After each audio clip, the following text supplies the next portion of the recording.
An out-of-state bail reform organization is now in the spotlight following its actions in helping free a man from jail who's now accused of killing a man in Clayton. Fox Files investigator Chris Hayes discovered it's not the first time an out-of-town group without St. Louis ties freed a criminal suspect prior to a reported repeat of violence.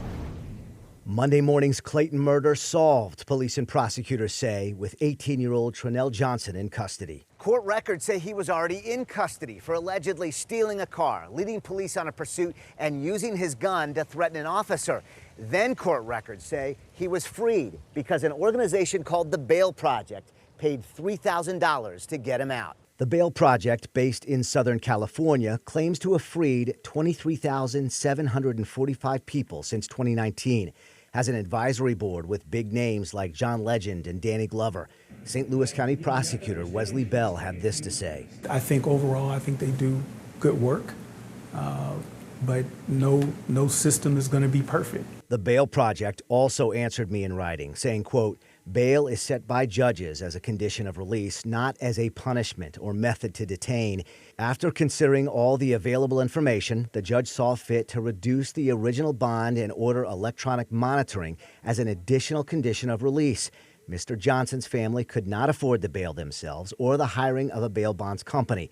At that point, the Bail Project provided bail assistance to the 18-year-old, partly in recognition of his young age and responsibilities as a father. Out-of-towners intervening on St. Louis criminal cases is not new. We reported extensively in the Fox Files about cases during the Ferguson uprisings. Like this August 2015 shooting that made national news. Tyrone Harris Jr. is currently in prison for the shooting after pleading guilty. Fox 2 found out before this gunfight, he'd been bonded out on a different felony charge by a bail reform group called MORE. Then we learned Josh Williams, seen here pouring fuel and lighting fires at a Quick Trip, had also been bonded out by the group MORE. Williams is also currently in prison after pleading guilty. It's forcing law enforcement and security companies like us to work harder and almost going backwards. Veteran security officer Mike Dwyer works for Praetorian Guard Services, founded by a veteran police officer.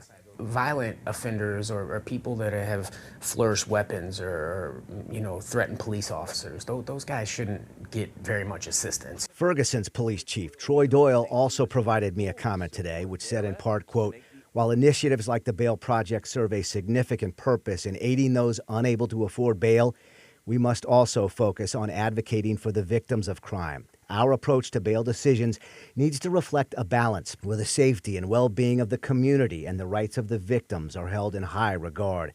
Count on us to follow up to see what other cases may be impacted. For the Fox Files, I'm Chris Hayes.